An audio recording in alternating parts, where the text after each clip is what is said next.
ஓம் சாந்தி. 1/7/2024. இனிமையான குழந்தைகளே, சாந்தி தாமம் தூய்மையான ஆத்மாக்களின் வீடாகும். அந்த வீட்டிற்கு செல்ல வேண்டும் என்றால் முழுமையாக தூய்மையாக வேண்டும். கேள்வி: பாபா அனைத்து குழந்தைகளுக்கும் என்ன உத்திரவாதம் தருகின்றார்? பதில்: இனிமையான குழந்தைகளே, நீங்கள் என்னை நினைவு செய்தால் தண்டனை அடையாமல் என்னுடைய வீட்டிற்கு செல்லலாம் என்ற உத்திரவாதம் தருகின்றேன். நீங்கள் ஒரு பாபாவிடம் மனதை செலுத்துங்கள். இந்த பழைய உலகத்தை பார்த்தாலும் பார்க்காதீர்கள். இந்த உலகத்தில் இருந்து கொண்டே தூய்மையாகி காட்டுங்கள். அப்போது பாபா உங்களுக்கு உலக ராஜ்யத்தை கண்டிப்பாக கொடுப்பார். ஓம் சாந்தி. ஆன்மீக குழந்தைகளிடம் ஆன்மீக தந்தை கேட்டுக்கொண்டு இருக்கிறார். குழந்தைகளாகிய நம்மை நம்முடைய வீட்டிற்கு அழைத்து செல்வதற்காக பாபா வந்திருக்கிறார் என்று குழந்தைகள் தெரிந்து இருக்கிறீர்களா? இப்போது வீட்டிற்கு செல்ல மனம் விரும்புகிறதா? அது அனைத்து ஆத்மாக்களின் வீடு ஆகும். இங்கே அனைத்து ஜீவ ஆத்மாக்களின் வீடு ஒன்றாக இருப்பது இல்லை. பாபா வந்திருக்கிறார் என்பதை தெரிந்திருக்கிறீர்கள். பாபாவை நாம் அழைத்திருக்கிறோம். எங்களை வீட்டிற்கு, அதாவது சாந்தி தாமத்திற்கு அழைத்து செல்லுங்கள். இப்போது பாபா கூறுகிறார், உங்களுடைய மனதிடம் கேளுங்கள். ஹே ஆத்மாக்களே, தூய்மையற்ற நீங்கள் எப்படி செல்ல முடியும்? கண்டிப்பாக தூய்மையாக வேண்டும். இப்போது வீடு செல்ல வேண்டும். மற்ற எந்த விஷயத்தையும் பாபா சொல்வது இல்லை. பக்தி மார்க்கத்தில் நீங்கள் இத்தனை காலம் முயற்சி செய்தீர்கள். எதற்காக? முக்திக்காக.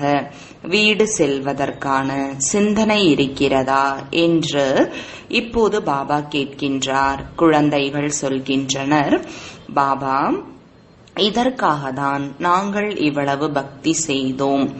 ஜீவ ஆத்மாக்கள் யாரெல்லாம் இருக்கின்றனரோ அனைவரையும் அழைத்து செல்ல வேண்டும். ஆனால் தூய்மையாகி வீடு செல்ல வேண்டும். பிறகு தூய்மையான ஆத்மாக்கள் தான் முதலில் வருகின்றார்கள். தூய்மையற்ற ஆத்மாக்கள் வீட்டில் இருக்க முடியாது. இப்போது இங்கே இருக்கும் கோடிக்கணக்கான ஆத்மாக்கள் அனைவரும் கண்டிப்பாக வீட்டிற்கு செல்ல வேண்டும். அந்த வீட்டை சாந்தி தாமம் அல்லது வானப்பிரஸ்தம் என்று சொல்லப்படுகிறது. ஆத்மாக்களாகிய நாம் தூய்மையாகி தூய்மையான சாந்தி தாமத்திற்கு செல்ல வேண்டும். அவ்வளவுதான். எவ்வளவு சகஜமான விஷயம் அது! ஆத்மாக்களுக்கான தூய்மையான சாந்தி தாமம் ஆகும். அது ஜீவ ஆத்மாக்களுக்கான தூய்மையான சுகதாமம். இது ஜீவ ஆத்மாக்களின் தூய்மையற்ற துக்கதாமம். இதில் குழப்பமடைவதற்கான விஷயமே இல்லை. சாந்தி தாமத்தில் அனைத்து தூய்மையான ஆத்மாக்களும் வசிக்கின்றனர். அது ஆத்மாக்களின் தூய்மையான உலகம், விகாரமற்ற நிராகார உலகமாகும். இது அனைத்து ஜீவ ஆத்மாக்களின் பழைய உலகமாகும். அனைவரும் தூய்மையற்று இருக்கிறார்கள். ஆத்மாக்களை தூய்மையாக்கி தூய்மையான உலகமாகிய சாந்தி தாமத்திற்கு அழைத்து செல்ல இப்போது பாபா வந்திருக்கிறார். யார் ராஜயோகம் கற்கின்றார்களோ அவர்கள்தான் பிறகு தூய்மையான சுகதாமத்தில் வருவார்கள். இதுவோ மிக சகஜமாகும். இதில் எந்த விஷயத்தை பற்றியும் அதிகமாக சிந்தனை செய்ய வேண்டியது இல்லை. புத்தியால் புரிந்து கொண்டால் போதும். நம்மை தூய்மையான சாந்தி தாமத்திற்கு அழைத்துச் செல்ல ஆத்மாக்களாகிய நம்முடைய தந்தை வந்திருக்கிறார். அங்கே செல்வதற்கான வழியை நாம் மறந்துவிட்டோம். ஆகையால் இப்போது பாபா கூறுகிறார், கல்ப கல்பத்திற்கும் நான் இப்படிதான் வந்து சொல்கின்றேன். ஹே குழந்தைகளே, சிவ பாபாவாகிய என்னை நினைவு செய்யுங்கள். அனைவருக்கும் சத்கதி கொடுக்கக்கூடிய வள்ளல் ஒரு சத்குரு ஆவார். அவர்தான் வந்து குழந்தைகளுக்கு செய்தி, அதாவது ஸ்ரீமத் கொடுக்கின்றார். குழந்தைகளே, இப்போது நீங்கள் என்ன செய்ய வேண்டும்? அரை கல்பம் நீங்கள் மிகவும் பக்தி செய்தீர்கள், துக்கம் அடைந்தீர்கள், செலவு செய்து செய்து ஒன்றுமில்லாதவராகி விட்டீர்கள். ஆத்மா கூட சதோ பிரதானத்திலிருந்து தமோ பிரதானமாகி விட்டது. அவ்வளவுதான். இந்த சிறிய விஷயத்தை புரிந்து கொண்டால் போதும். இப்போது வீடு செல்ல வேண்டுமா வேண்டாமா? ஆமாம் பாபா, கண்டிப்பாக செல்ல வேண்டும். அது நம்முடைய இனிமையான அமைதியான இல்லமாகும். இப்போது நாம் தூய்மை இல்லாத காரணத்தினால் செல்ல முடியாது என்பதை கூட புரிந்து இருக்கிறீர்கள். என்னை நினைவு செய்தால் உங்களுடைய பாவங்கள் அழிந்துவிடும் என்று இப்போது பாபா கூறுகிறார். கல்ப கல்பத்திற்கும் இதே செய்தியை கொடுக்கிறேன். தன்னை ஆத்மா என்று புரிந்து கொள்ளுங்கள். இந்த தேகம் அழிந்து போகக்கூடியதாகும். மற்றபடி ஆத்மாக்கள் திரும்பி செல்ல வேண்டும். அதை நிராகார உலகம் என்கிறோம். அனைத்து நிராகார ஆத்மாக்களும் அங்கே இருக்கிறார்கள். அது ஆத்மாக்களுடைய வீடாகும். நிராகார தந்தையும் அங்கே இருக்கிறார். பாபா கடைசியில் வருகின்றார். ஏனென்றால் அனைவரையும் திரும்ப அழைத்து செல்ல வேண்டும். ஒரு தூய்மையற்ற ஆத்மா கூட இருப்பது இல்லை. இதில் குழப்பமடைவதற்கான அல்லது சிரமப்படுவதற்கான விஷயம் எதுவும் இல்லை. ஹே பதீத பாவனரே, வந்து எங்களை தூய்மையாக்கி கூடவே அழைத்து செல்லுங்கள் என்று பாடவும் செய்கிறார்கள். அனைவருடைய தந்தை அல்லவா? பிறகு எப்போது நாம் புதிய உலகத்தில் நடிப்பை நடிக்க வருகிறோமோ அப்போது மிகவும் சிறிதளவு பேர்தான் இருக்கிறார்கள். மீதமுள்ள கோடிக்கணக்கான ஆத்மாக்களும் எங்கே சென்று இருப்பார்கள்? சத்தியுகத்தில் மிக குறைவான ஜீவ ஆத்மாக்களே இருந்தார்கள். சிறிய மரமாக இருந்தது, பிறகு விருத்தி அடைந்தது என்பதை கூட தெரிந்திருக்கிறீர்கள். மரத்தில் பலதரப்பட்ட தர்மங்கள் இருக்கின்றன. இதைதான் கல்ப விருட்சம் என்று சொல்கின்றனர். எதுவும் புரியவில்லை என்றால் கேட்டு தெரிந்து கொள்ளலாம். அநேகர் கேட்கின்றார்கள், பாபா, நாங்கள் கல்பத்தின் ஆயுளை 5000 வருடங்கள் என்று எப்படி ஏற்றுக்கொள்வது? பாபா உண்மையைதான் கூறுகிறார். சக்கரத்தின் விஷயத்தை கூட சொல்லி இருக்கிறார். இந்த கல்பத்தின் சங்கம யுகத்தில்தான் பாபா வந்து தெய்வீக ராஜ்யத்தை உருவாக்குகிறார். அது இப்போது இல்லை. சத்யுகத்தில் பிறகு ஒரு தெய்வீக ராஜ்யம் இருக்கும். இந்த நேரம் உங்களுக்கு படைப்பு மற்றும் படைப்பவர் பற்றிய ஞானத்தை சொல்கிறார். நான் கல்ப கல்பத்திற்கும் கல்பத்தின் சங்கம யுகத்தில் வருகிறேன், புதிய உலகத்தை உருவாக்குகிறேன் என்று பாபா கூறுகிறார். பழைய உலகம் அழிந்து போக வேண்டும். நாடகத்தின் திட்டப்படி புதியது பழையதாகவும் பழையது புதியதாகவும் ஆகின்றது. இதனுடைய 4 பாகங்களும் முழுமையடைந்து விட்டது. இதை ஸ்வஸ்திகா என்றும் சொல்கிறார்கள். ஆனால் எதையும் புரிந்து கொள்வது இல்லை. பக்தி மார்க்கத்தில் பொம்மை விளையாட்டு விளையாடிக் கொண்டு இருக்கிறார்கள். அதிகமான சித்திரங்கள் இருக்கின்றன. தீபாவளிக்கு அதிகமான கடைகளை திறக்கிறார்கள், விதவிதமான சித்திரங்களை வைக்கிறார்கள். இப்போது நீங்கள் புரிந்திருக்கிறீர்கள், ஒன்று சிவபாபா மற்றும் நாம் குழந்தைகளாவோம். பிறகு இங்கே லக்ஷ்மி நாராயணருடைய ராஜ்யம், பிறகு ராமர் சீதையின் ராஜ்யம், பிறகு பல தர்மங்கள் வருகின்றன. இந்த தர்மங்களுக்கும் குழந்தைகளாகிய உங்களுக்கும் எந்த தொடர்பும் இல்லை.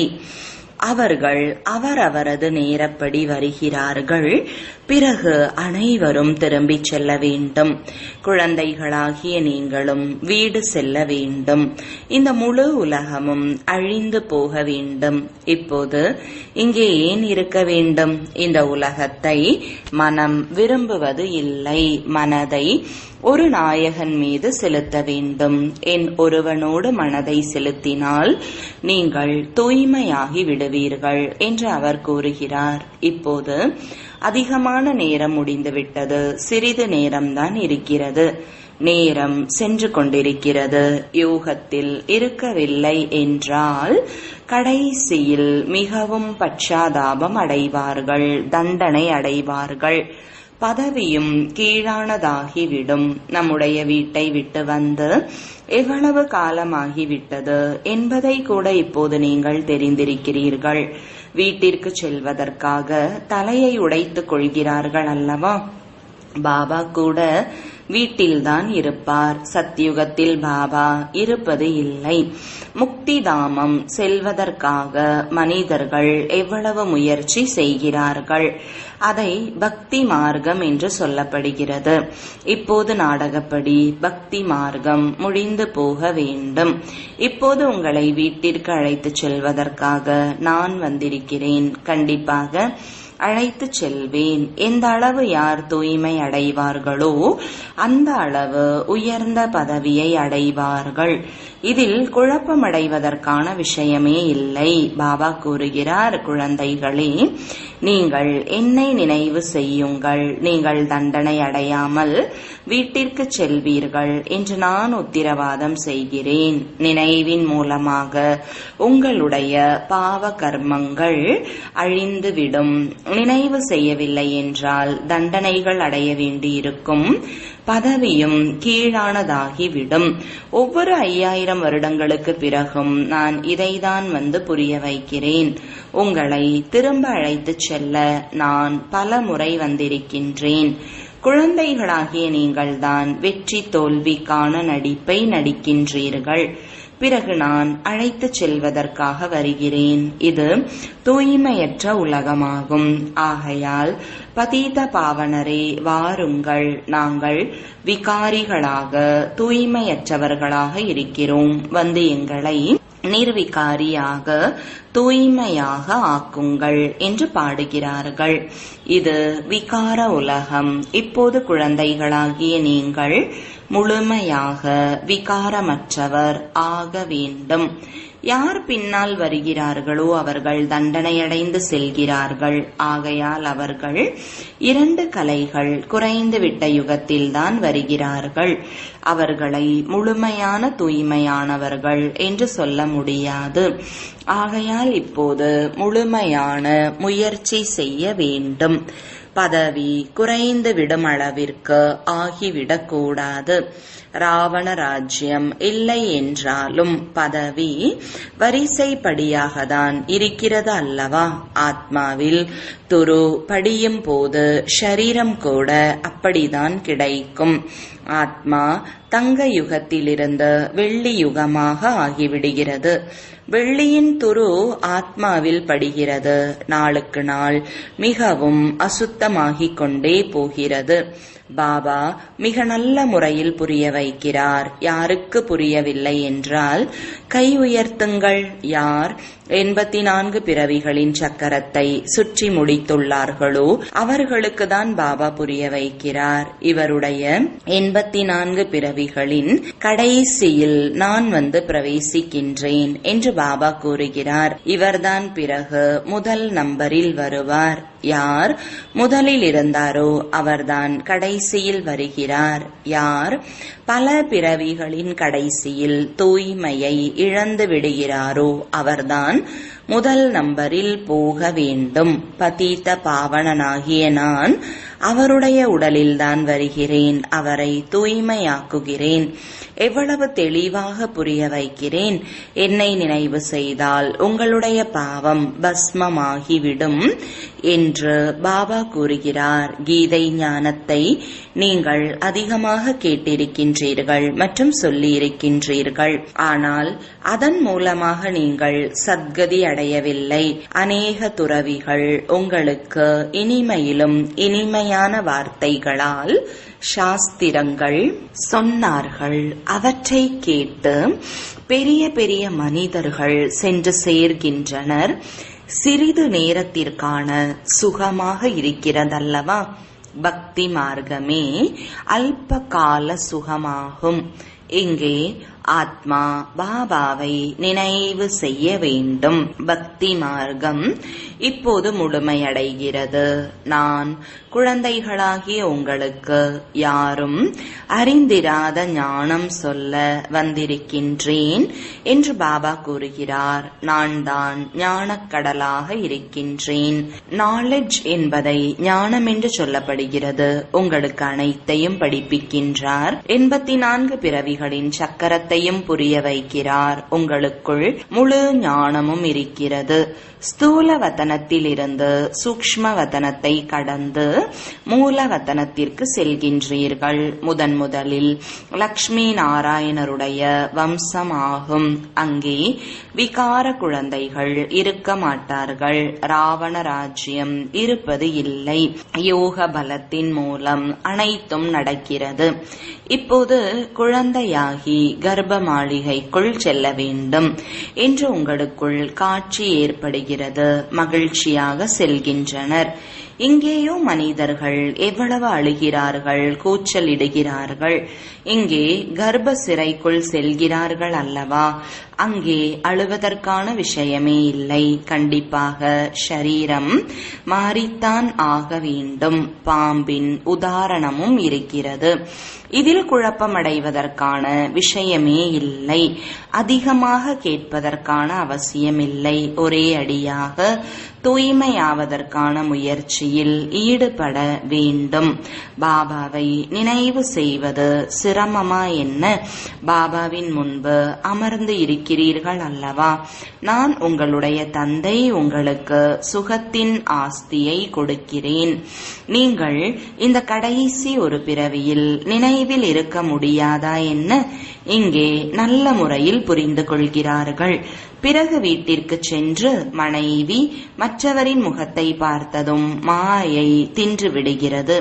யார் மீதும் பற்று வைக்காதீர்கள். அவை அனைத்தும் அழியத்தான் போகிறது என்று பாபா கூறுகிறார். ஒரு பாபாவை தான் நினைவு செய்ய வேண்டும். நடக்கும் போதும் சுற்றும் போதும் பாபா மற்றும் தன்னுடைய ராஜ்யத்தை நினைவு செய்யுங்கள். தெய்வீக குணங்களையும் தாரணை செய்ய வேண்டும்.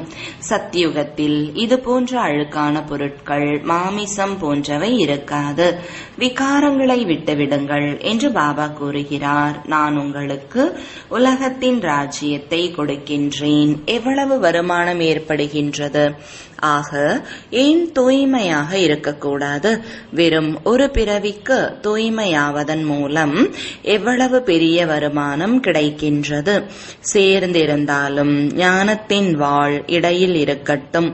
தூய்மையாக இருந்து காட்டினால் அனைவரையும் விட உயர்ந்த பதவியை அடைவீர்கள். ஏனென்றால் பால பிரம்மச்சாரியாக இருக்கிறீர்கள். பிறகு ஞானமும் வேண்டும். மற்றவர்களை தனக்கு சமமாக மாற்ற வேண்டும். எப்படி சேர்ந்திருந்தாலும் நாங்கள் தூய்மையாக இருக்கிறோம் என்று துறவிகளுக்கு காட்ட வேண்டும். ஆக இவர்களுக்குள் அதிகமான சக்தி இருக்கிறது என்று புரிந்து கொள்வார்கள். இந்த ஒரு பிறவி தூய்மையாக இருப்பதன் மூலம் 21 பிறவிகளுக்கு நீங்கள் உலகத்தின் எஜமானர் ஆகிவிடுவீர்கள் என்று பாபா கூறுகிறார். இவ்வளவு பெரிய பரிசு கிடைக்கும் போது ஏன் தூய்மையாக இருந்து காட்டக்கூடாது? சிறிது நேரம்தான் இருக்கிறது. சப்தம் ஏற்பட்டு கொண்டே இருக்கும். செய்தித்தாள்களில் வரும். ஒத்திகை கூட பார்த்தீர்கள் அல்லவா? ஒரு அணுகுண்டு போடுவதன் மூலம் நிலைமை என்ன ஆகிவிடுகிறது? இப்போது வரை மருத்துவமனைகளில் இருக்கிறார்கள். எந்த சிரமமும் இல்லாமல் உடனடியாக முடிந்துவிடும் அளவு அப்படிப்பட்ட குண்டுகளை தயார் செய்கிறார்கள். இது ஒத்திகை பார்க்கப்பட்டு பிறகு முடிவு செய்யப்படும். உடனடியாக இறந்து போகிறார்களா இல்லையா என்று பார்ப்பார்கள். பிறகு வேறு ஏதாவது யுக்தி செய்வார்கள். அப்போது மருத்துவமனைகள் போன்றவைகள் இருக்காது. யார் அமர்ந்து சேவை செய்வார்கள்? உணவு ஊட்டுவதற்கு பிராமணர்கள் போன்றோர்கள் இருக்க மாட்டார்கள். குண்டுகள் போட்டதும் முடிந்து போய்விடும். நிலநடுக்கத்தில் அனைவரும் இறந்து போய்விடுவார்கள். இதற்கு நேரம் எடுக்காது. இங்கே அநேக மனிதர்கள் இருக்கிறார்கள். சத்தியுகத்தில் மிகவும் சிறிதளவுதான் இருப்பார்கள். ஆக இவ்வளவு பேரும் எப்படி அழிந்து போவார்கள்? போக போக பார்ப்பீர்கள். அங்கேயோ ஆரம்பத்தில் 9 லட்சம் பேர் இருக்கிறார்கள். நீங்கள் ஏழைகள். எனவேதான் தலைவன் சிவபாபா உங்களை நேசிக்கின்றார். உங்களுக்கும் அவரிடம் அன்பு உள்ளது. இப்போது அனைத்தையும் விட்டுவிட்டு தன்னை ஆத்மா என்று புரிந்து கொண்டீர்கள். இப்படிப்பட்ட ஏழைகளுக்கு பாபாவின் மீது அன்பு இருக்கிறது. சத்தியுகத்தில் மிக சிறிய மரமாக இருக்கும். அநேக விஷயங்களை பாபா புரிய வைக்கிறார். யாரெல்லாம் நடிகர்களாக இருக்கின்றார்களோ அனைத்து ஆத்மாக்களும் அழியாதவர்கள் ஆவர். தத்தமது நடிப்பை நடிக்க வருகிறார்கள். கல்ப கல்பத்திற்கும் நீங்கள்தான் வந்து பாபாவிடம் மாணவர்களாகி படிக்கின்றீர்கள். பாபா நம்மை தூய்மையாக்கி கூடவே அழைத்து செல்வார் என்று தெரிந்திருக்கிறீர்கள். பாபா கூட நாடகத்தில் கட்டுண்டு இருக்கிறார். அனைவரையும் கண்டிப்பாக அழைத்து செல்வார். ஆகையால் பெயர் கூட பாண்டவ சேனையாகும். பாண்டவர்களாகிய நீங்கள் என்ன செய்து கொண்டிருக்கிறீர்கள்? நீங்கள் பாபாவிடமிருந்து கல்பத்திற்கு முன்பு அடைந்ததை போல வரிசைப்படியான முயற்சியின் அடிப்படையில் ராஜ்ய பாக்கியத்தை அடைந்து கொண்டு இருக்கிறீர்கள். நல்லது. இனிமையிலும் இனிமையான காணாமல் போய் வெகு காலம் கழித்து கண்டெடுக்கப்பட்ட குழந்தைகளுக்கு தாயும் தந்தையுமாகிய பாப்தாதாவின் அன்பு நினைவுகள் மற்றும் காலை வணக்கங்கள். ஆன்மீக குழந்தைகளுக்கு ஆன்மீக தந்தையின் வணக்கங்கள். ஆன்மீக தந்தைக்கு ஆன்மீக குழந்தைகளின் அன்பு நினைவுகளும் வணக்கங்களும். தாரணைக்கான முக்கிய சாரம். முதலாவது, பாபாவிற்கு அன்பானவர் ஆவதற்காக முழுமையான ஏழையாக வேண்டும். தேகத்தையும் மறந்து தன்னை ஆத்மா என்று புரிந்து கொள்வதுதான் ஏழையாவதாகும். பாபாவிடமிருந்து பெரியதிலும் பெரிய பரிசை அடைவதற்காக முழுமையாக தூய்மையாகி காட்ட வேண்டும். இரண்டாவது, வீட்டிற்கு திரும்பிச் செல்ல வேண்டும். ஆகையால் பழைய உலகத்தின் மீது மனதை செலுத்தக்கூடாது. ஒரு நாயகன் மீதுதான் மனதை செலுத்த வேண்டும். பாபா மற்றும் ராஜ்யத்தை நினைவு செய்ய வேண்டும். வரதானம். பிராமண வாழ்க்கையில் எப்பொழுதும் மகிழ்ச்சியாக மற்றும் கவனமான மனநிலையில் இருக்கும் இணைந்த ரூபமுடையவர் ஆவீர்களாக. விளக்கம். எந்த ஒரு நிலைமையிலும் மகிழ்ச்சியின் மனநிலையில் மாற்றம் ஏற்படுகிறது என்றால் அதை சதா கால மகிழ்ச்சி என்று கூற மாட்டார்கள். பிராமண வாழ்க்கையில் எப்பொழுதும் மகிழ்ச்சி நிறைந்த மற்றும் கவனமான மனநிலை இருக்க வேண்டும். மனநிலை மாறக்கூடாது. மனநிலை மாறும் பொழுது எனக்கு தனிமை வேண்டும் என்பார்கள். இன்றைக்கு எனது மனநிலை இப்படி இருக்கிறது. நீங்கள் தனியாக ஆகிவிடும் பொழுதுதான் மனநிலை மாறுகிறது. எப்பொழுதும் இணைந்த ரூபத்தில் இருந்தீர்கள் என்றால் மனநிலை மாறாது. ஸ்லோகன்: எந்த ஒரு விழாவை கொண்டாடுவது என்றால் நினைவு மற்றும் சேவையின் உற்சாகத்தில் இருப்பது. ஓம் சாந்தி.